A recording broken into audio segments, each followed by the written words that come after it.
तो आज हम जानेंगे कि विंडोज़ फ़ोन की फेल होने की आखिर मेन वजह क्या थी। तो चलिए वीडियो को शुरू करते हैं। साल 2007 में जब स्टीव जॉब ने मार्केट में अपने पहला आईफोन लॉन्च किया था, तो उनके उस लॉन्च से पूरी स्मार्टफोन इंडस्ट्री को एक बहुत ही बड़ा झटका लगा था। दरअसल आईफोन्स के पहले ज़्यादातर स्मार्टफोन छोटे छोटे स्क्रीन में आते थे, जिनमें नीचे की तरफ छोटे छोटे बटन्स होते थे। उस समय स्मॉल स्क्रीन के चलते लोग अपने फ़ोन्स में ना तो चीज़ों को डिटेल में देख सकते थे और ना ही छोटे छोटे बटन को प्रेस करके आसानी से कुछ लिख सकते थे।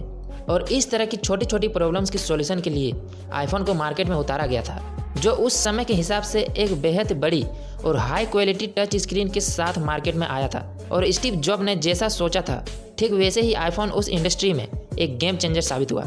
अब आईफोन के इस फीचर को सिर्फ आम लोग ही नहीं बल्कि मार्केट में मौजूद दूसरे कॉम्पिटिटर बड़े ध्यान से देख रहे थे, और उससे कम्पीट करने के लिए उन्हें भी फिजिकल कीबोर्ड वाले स्मार्टफोन को छोड़कर बेहद तेज़ी से टच स्क्रीन स्मार्टफोन बनाने की ओर मूव करना पड़ा।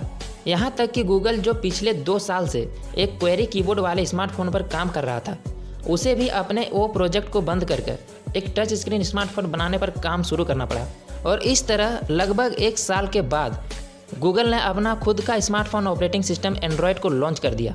जहां आपके जानकारी के लिए बता दें कि HTC ड्रीम दुनिया का पहला एंड्रॉयड स्मार्टफोन था, जिसे सितंबर 2008 में लॉन्च किया गया था। आईफोन्स की अगर बात करें तो हार्डवेयर से लेकर सॉफ्टवेयर तक सब कुछ एप्पल कंपनी खुद बना रही थी, जिसके चलते प्रोडक्ट की क्वालिटी और यूजर एक्सपीरियंस पर एप्पल का पूरा कंट्रोल था। यानी एप्पल के अलावा दुनिया के कोई भी कंपनी आईफोन्स या iOS स्मार्टफोन नहीं बना सकती थी। और यही वजह थी कि एप्पल ने आईफोन को बेहद महंगी कीमत पर लॉन्च किया था, जहां इसके 4GB वर्जन का प्राइस $499 और 8GB वर्जन का प्राइस $599 था।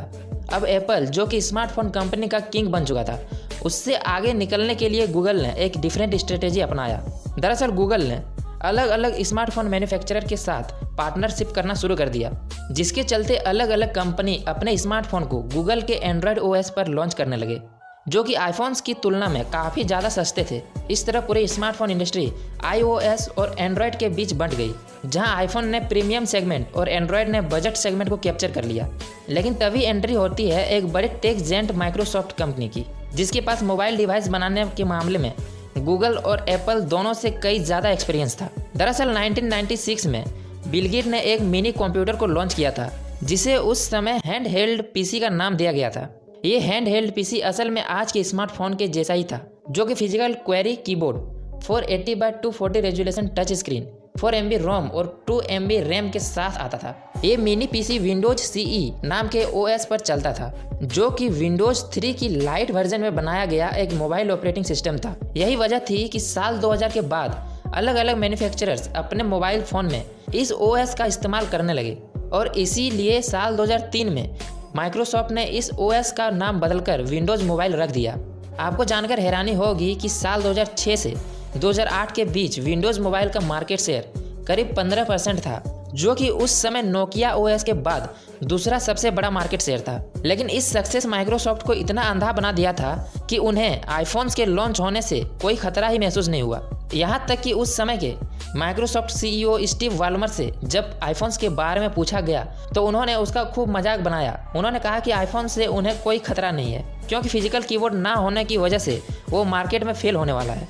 लेकिन आज हम सभी जानते हैं कि स्टीव बॉलमर की सारी बातें पूरी तरह गलत साबित हुई है, और आईफोन्स और एंड्रॉयड ने मार्केट में आकर पूरे स्मार्टफोन इंडस्ट्री को कब्जे में कर लिया है। सिम्बियन, विंडोज़ और ब्लैकबेरी जैसे OS पर चलने वाले जो फोन्स कभी मार्केट पर राज कर रहे थे, उन सभी की सेल्स तेजी से नीचे जाने लगी। माइक्रोसॉफ्ट को ये बात समझने में 1 साल का समय लग गया कि अपनी घटती हुई सेल्स और मार्केट शेयर को बचाने के लिए उन्हें कुछ नया करना होगा। और जैसे ही उन्हें ये एहसास हुआ, उन्होंने आईफोन्स और एंड्रॉयड को बीट करने के लिए एक टच स्क्रीन बेस्ड OS पर काम करना शुरू कर दिया। साल 2000 के बाद माइक्रोसॉफ्ट अपने विंडोज़ मोबाइल OS में नए फीचर्स ऐड करके उस पूरे प्रोडक्ट लाइन को लगभग 10 साल तक डेवलप करता रहा। लेकिन जब सेल्स हद से ज़्यादा कम हो गई तो मजबूरी में उन्हें इनका डेवलपमेंट रोकना पड़ा।